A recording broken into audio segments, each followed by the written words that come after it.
Good morning children's. जैसा कि मैंने आप लोग को सप्तमा पाठा का पहला भाग पढ़ा चुकी हूँ 1 से 5 श्लोक तक के, है ना। अब उसी के आगे बढ़ते हुए 6वां श्लोक, 7वां और 8वां 9वां तो मैं आपको फिर से 5वां श्लोक से ही फिर से पढ़ा रही हूँ। पहले शब्दार्थ ही पढ़ा देती हूँ, उसके बाद आप लोगों को 5वां श्लोक से 9वां श्लोक तक से फिर से ही रिमाइंड के रूप में, पुनरावृत्ति के रूप में भी पढ़ा दूँगी। ठीक है, तो पहले आप लोग सुन लीजिए शब्दार्थ। वाक्यांश यानी शब्दार्थ आपको कहाँ पर मिलेगा? आपके बुक में मिलेगा। बुक तो सभी के पास है ना।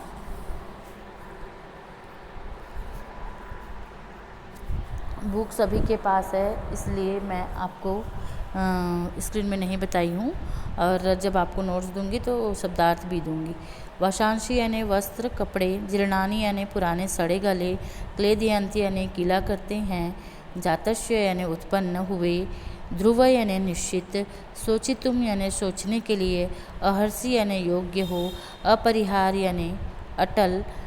ग्लानि यानी हानि। सृजाम्यहम् यानी निर्माण करना, मैं जन्म लेता हूँ। पार्थ यानी अर्जुन। इस प्रकार से आपके शब्दार्थ हो गए। इसको आप लोग पुस्तक से ज़रूर देखिए। आगे मैं आप लोग को 2 बार पहले भाग में भी पढ़ा चुकी हूँ और दूसरे भाग में भी, तो इस तरीके से तो आप लोग को याद भी हो जाना चाहिए, और इस शब्दार्थ को लिखना भी अनिवार्य है ना। तो आप लोग कॉपी में ज़रूर लिखें। अब आपको 5वां श्लोक से ही प्रारंभ करते हुए आगे बढ़ रही हूँ। 5वां श्लोक स्क्रीन में देखें। यदा यदा हि धर्मस्य ग्लानिर्भवति भारतः अभ्युत्थानम् अधर्मस्य तदात्मानं सृजाम्यहम्। हे भारत, जब जब धर्म की हानि और अधर्म की वृद्धि होती है, तब तब ही मैं अपने रूप को रचता हूँ, अर्थात साकार रूप से लोगों के सन्मुख प्रकट होता हूँ।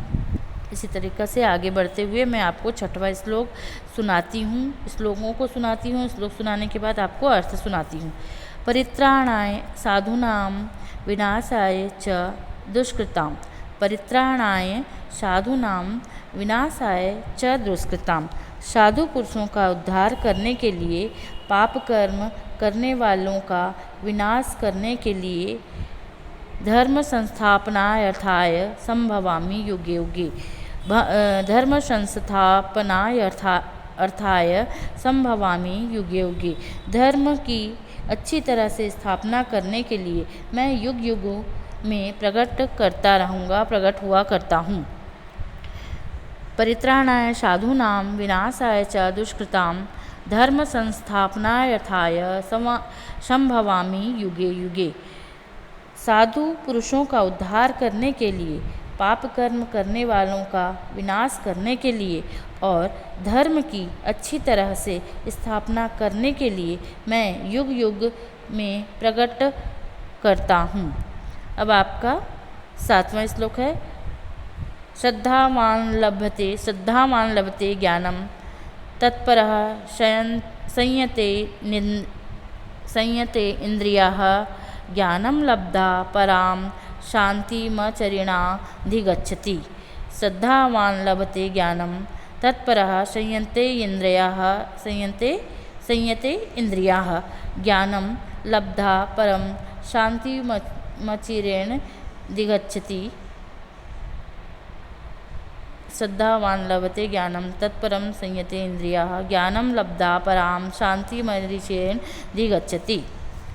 उसका अर्थ होगा जितेंद्रिय यानी इंद्रियों को कंट्रोल करना। जैसे मैं बोलती हूँ ना आप लोग को मेडिटेशन करो, तो हमारे इंद्रिय जो हैं एकाग्रता की ओर रहती है, तो ध्यान होता है।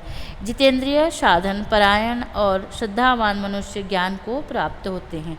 कौन कौन? जितेंद्रिय, इंद्रिय, साधन परायण और श्रद्धावान मनुष्य ज्ञान को प्राप्त होता है, तथा ज्ञान को प्राप्त होकर वह बिना विलंब के तत्काल ही भगवत प्राप्ति रूप परम शांति को प्राप्त होता है।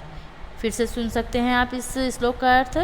जितेंद्रिय, साधन परायण और श्रद्धावान मनुष्य ज्ञान को प्राप्त होता है, तथा ज्ञान को प्राप्त होकर वह बिना विलंब के तत्काल ही भगवत प्राप्ति रूप परम शांति को प्राप्त हो जाता है। इस प्रकार से आपका 7वां श्लोक का अर्थ हुआ। अब अभी 8वां देखेंगे। 8वां श्लोक देखिए, सुनिए। यो माँ पश्यति सर्वत्र सर्वच मयि पश्यति तस्या अहम न प्रणश्यामि स च मे न प्रणश्यति। सुन लीजिए, 8वां का श्लोक का अर्थ भी सुन लीजिए, श्लोक भी सुन लीजिए। यो माँ पश्यति सर्वत्र सर्वच मयि पश्यति तस्याहं न प्रणश्यामि स च मे न प्रणश्यति। जो पुरुष संपूर्ण भूतों में सबके आत्मरूप मुझ वासुदेव को ही व्यापक देखता है। कैसे? फिर से सुनो। जो पुरुष संपूर्ण भूतों में सबके आत्मरूप मुझ वासुदेव को ही व्यापक देखता है और संपूर्ण भूतों का मुझ वासुदेव के अंतर्गत देखता है, उसके लिए मैं अदृश्य नहीं होता और मेरे लिए अदृश्य नहीं होता और वह मेरे लिए अदृश्य नहीं होता। फिर से सुन सकते हैं इस श्लोक को। यो माँ पश्यति सर्वत्र सर्वच मयि पश्यति तस्याहं न प्रणश्यामि स च मे न प्रणश्यति। जो पुरुष संपूर्ण भूतों में सबके आत्मरूप मुझ वासुदेव को ही व्यापक दिखता है। जो व्यक्ति जो है, मतलब जैसे कि मैं या आप भगवान वासुदेव में अपने आप को देखता है, बड़े चीज़ में देखता है, संपूर्ण भूतों का मुझ वासुदेव के अंदर देखता है, सभी चीज़ों को मेरे अंदर देखता है, उसके लिए मैं अदृश्य नहीं होता और वह मेरे लिए अदृश्य नहीं होता। इसी प्रकार के आगे बढ़ने के सिलसिले से मैं आपको लास्ट और आखिरी 9वां वाला श्लोक का अर्थ सुनाती हूँ, जो इस प्रकार है। यत्र योगेश्वरः कृष्णो यत्र पार्थो धनुर्धरः तत्र श्रीविजयो भूतिधुर्वा नीतिमर्ति मर्मः। यत्र योगेश्वरः कृष्ण यत्र पार्थो धनुर्धरः तत्र श्रीविजयो भूतिधुर्वा नीतिमर्ति मर्मः। हे राजन, जहाँ योगेश्वर भगवान श्री कृष्ण हैं, वहाँ गांडीव धनुधारी अर्जुन हैं, वहीं पर ही श्री विजय विभूति और अचल नीति है, ऐसा मेरा मत है। क्या बोलते हैं वासुदेव? हे राजन, जहाँ योगेश्वर भगवान श्री कृष्ण, योगेश्वर यानी योगी, यानी कि मेडिटेशन करने वाला, जिसमें कोई उनको हिला नहीं सकता, डुला नहीं सकता, वह हर काम अपने योग के द्वारा कर सकते हैं। और जहाँ गांडीव धनुधारी, गांडीव यानी